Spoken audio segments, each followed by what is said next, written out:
गुनाह, एक बहुत बड़ा गुनाह जो आज का एक नाच के नौजवानों का एक मजहबी तबका, जिनकी इखलास और खुलूस में तो हम शक नहीं करते, लेकिन तशद्दुद और इंतहा पसंदी के मिजाज ने, उनकी जिहालत ने, उनकी ला इल्मी ने, उनकी कम इल्मी ने, उनकी जज्बातियत ने उन्हें एक बहुत बड़े गुनाह में मुब्तला कर रखा। वो गुनाह क्या है?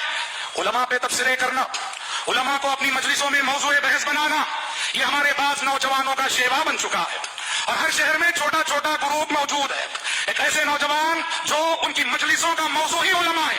उनमें से दो भी जमा होंगे तो उनकी गुफ्तगू का मौजू कोई आलिम होगा कि इसके अंदर ये नहीं है, वो नहीं है, ये ऐसा है, ये वैसा। और ये सिर्फ मुल्क की सतह पर नहीं, ये आलमी पैमाने पर फैला हुआ फितना है। और अफसोस कि जरह तादील के नाम पर ये फितना हो रहा है, ये गलती हो रही है, ये गुनाह हो रहा है। भाइयों याद रखो, जरह तादील एक बहुत मुबारक इल्म है, जरह तादील एक मुकद्दस इल्म है, और इस इल्म में गुफ्तगू करने के लिए भी बड़ा इल्म चाहिए।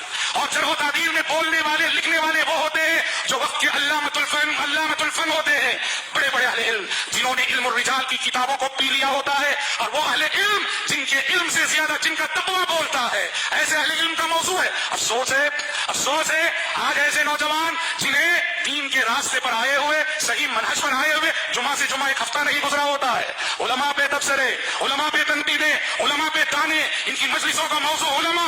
अरे जिनको तहारत के मामूली मसाइल तुम्हें नहीं मालूम, तहारत के मामूली मसाइल तुम्हें नहीं मालूम, अरबी ज़बान की कुछ इबारतें ढंग से नहीं पढ़ सकते हो, और नसअल्लाह सलामत व आफिया, उलमा पे तनकीद करने चले, उलमा पे जुरा करने लगे। याद रखो ये काम जरह तादील का उलमा के लिए छोड़ दो, ये तुम्हारे करने का नहीं।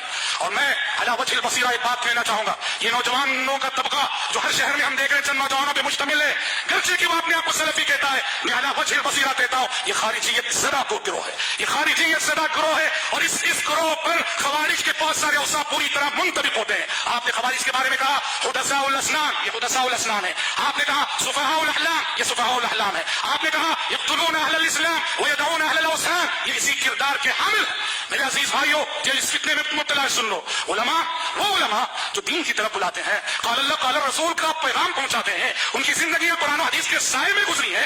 अरे अल्लाह के नबी फरमाते हैं, अबू दाऊद की हदीस है, ला तसब्बुद्दीक फ़इन्नहु युक़िदुल सलाह, कहा कि लोगों मुर्गे को गाली मत दो, मुर्गे को बुरा भला मत कहो, इसलिए कि नमाज फजर में वो तुम्हें अपनी बांग से जगाता है। मुर्गे की बांग सुनकर तुम नमाज के लिए जागते हो। अरे एक मुर्गा जो अपनी बांग से हमें जगा दे और उसकी आवाज को सुन के हम नमाज चले जाए, प्यारे नबी कह रहे हैं उसको बुरा भला मत कहो। ये उलमा जो मेंबरों मेहराब को संभाले रहते हैं, और सुभान अल्लाह मुआशरे में कितनी भलाई इनसे आम होती है, और कितने शर का ये तदारुक करते हैं, दुआ इलल खैर होते हैं, खैर के मुबल्लिग होते हैं, आमिर बिल मारूफ होते हैं, नाही अनिल मुनकर होते हैं, उन पे तुम जरा करते हो। क्या हैसियत तुम्हारी, क्या हैसियत तुम्हारी? आप आलिम बशर है, कहीं भी उससे गलती हो सकती है, कोताही हो सकती है, बड़े उलमा उसका मुहासबा करेंगे, और बड़े उलमा के लिए छोड़ दो। तुम कौन होते हो इसको मौज़ू बहस बनाने के लिए? इब्न असाकिर रहमतुल्लाह फरमाते, सुनो, इब्न असाकिर फरमाते हैं, इन्नल उलमाए मस्मूमा, गीबत करने को क्या कहा गया? अपने मुर्दार भाई का गोश्त खाना है, गीबत करना। इब्न असाकिर फरमाते हैं, ए उलमा पे कलाम करने वालों सुनो, इन्नल उलमाए मस्मूमा, उलमा का गोश्त बड़ा जहरीला होता है, उलमा का गोश्त खाओगे तो हलाक हो जाओगे। क्या मतलब?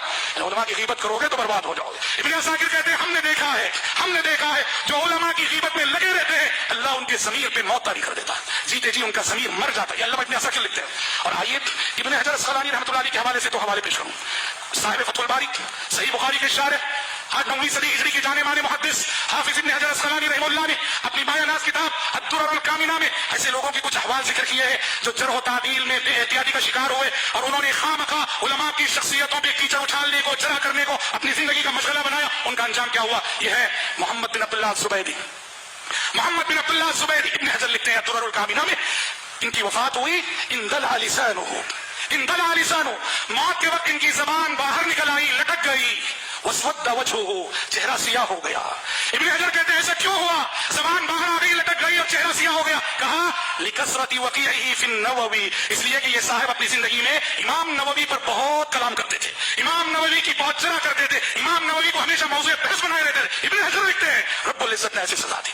इब्न हजर ने दूसरा हवाला दिया, कौन है ये? मोहम्मद बिन मूसा बिन मोहम्मद बिन सनद अल-लख्मी अल-मिस्री, मोहम्मद बिन मूसा बिन मोहम्मद बिन सनद अल-लख्मी अल-मिस्री। इब्न हजर लिखते हैं नसिया गालिब महफूज़ाती, जिंदगी में जितना इल्म हासिल किया था, जो याद किया था, सब भूल गए। हत्ता अल-कुरआन अल-करीम, इब्न हजर लिखते हैं और चीजें तो छोड़ो, कुरान जो याद था पूरा कुरान भी भूल गए, साथ पूरा कुरान भूल गए। उसके बाद इब्न हजर लिखते हैं ये जो निस्यान इन पे तारी हुआ, कुरान को भूले ये साहब, इल्म की बातें भूले, सब सबक क्या? ابن حجر لکھتے ہیں وَكَانَ ذَلِكَ عُقُوبَةً لَهُ لِكَثْرَةِ وَقِيعَتِهِ فِي النَّاسِ وَكَانَ ذَلِكَ عُقُوبَةً لَهُ لِكَثْرَةِ وَقِيعَتِهِ فِي النَّاسِ. اللہ نے ان کا علم جو چھین لیا، قرآن جو یاد تھا وہ جو اللہ نے چھین لیا، یہ اللہ کی جانب سے سزا تھی کہ یہ لوگوں کی عزت و آبرو پہ بہت حملہ کرتا تھا یہ شخص. عبرت ہے، عبرت ہے. ہم دیکھو ابھی بھی کہتے ہیں، ہم نے دیکھا یہ جو اس گروہ سے تعلق رکھنے والے ہمارے بچے ہیں ابھی، یہ ان کی اخلاص میں ہم شک نہیں کرتے، مخلص ہوتے ہیں، بس اندھا جذبہ، اندھا جوش، ان کی جہالت اور ان کی لا علمی نے اس مقام پہ پہنچایا ہے. یہ طلب علم کا آغاز کرتے ہیں اسی سے کہ فلان سلفی و فلان غیر سلفی. کیا یہ موضوع علم کے لیے چھوڑو، علماء کے لیے چھوڑو، یہ علماء کا حق ہے، یہ آپ کے کہنے کا موضوع